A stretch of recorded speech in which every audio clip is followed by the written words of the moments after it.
Betty Buckley, Tony Award-winning actress. This is a great moment for Playhouse Square. Hello, Dolly has come to town, beginning of a new season and a national tour. Welcome.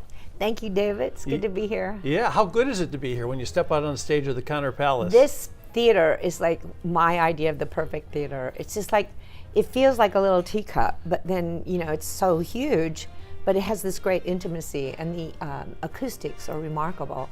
And it's sumptuously beautiful, so yeah.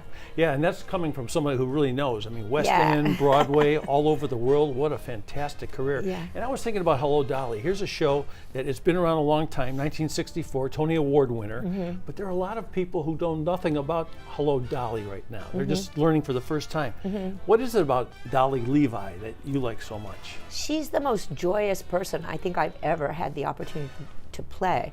And it's, I've had an interesting year, David, because I just played the villain on the AMC TV show Preacher. Oh, yes. And I played this like evil Cajun sorceress who consumes people's souls and is very, very bad. And so to go from that to play Hello, Dolly, who is just the, this iconic lady of the musical theater who is about joy and love and, really enjoying your life and being completely present in a state of joyful awareness of everyone and everything, has been a great reprieve. Yeah. It's been very challenging. Refreshing. It's wonderfully refreshing. Yeah, it's really something to it. It's got that turn of the century feel. It's almost got that like a carnival vibe to it a little bit. It does, And yeah. there's a happiness and effervescence, don't you think? Truly, and our designer, Santa LaCosta, who did the sets and the costumes, it's like the most beautiful like candy shop you could imagine. You just, the color alone will just blow your mind.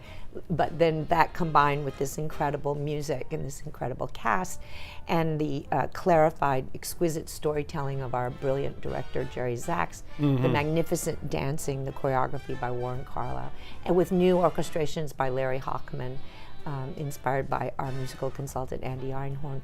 It's just an incredibly beautiful production. Which makes me ask you about what was it like when you strapped on the dancing shoes again?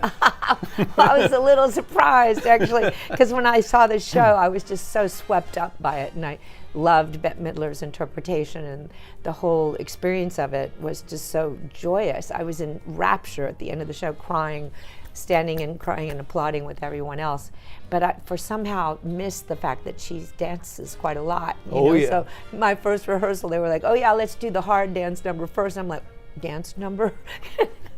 So I've had to really get it really I'm getting really in good shape. I've been working really hard. So. Well, just think, you're hitting the road from Cleveland, going. It's a national tour: San Francisco, Chicago, D.C. Yeah, like it's all over the place. So. All my favorite cities. So I'm really excited. It is great. Besides being a Tony Award-winning actress and nominated for many awards and winning awards, you're a rancher, a Texas rancher. Yes. Is that wild?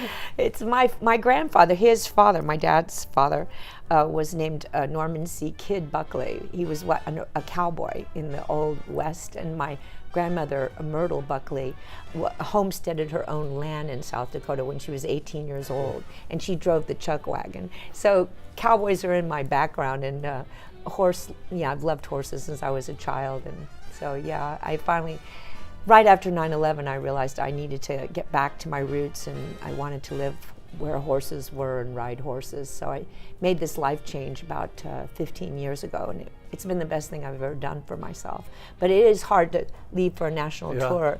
At the beginning of my negotiation with the producer, Scott Rudin, I said, "Oh, by the way, instead of that, the horse at the beginning that brings the cart on," I said, "You could have some real horses. We'll just bring my horses on." You're cutting horses. Yeah, I know. And I told him that we needed to house them in each city. I kept that on my wish list for about a week and a half, and finally my agent says, "We got to let this go. They're getting really serious about this. They think you're really serious." But well, I heard you brought the dogs anyway. We brought the dogs. Yeah, great. Hello, Dolly, here at the Conner Palace, Yes. and tough enough, this Dolly. Thank you. Thanks, David.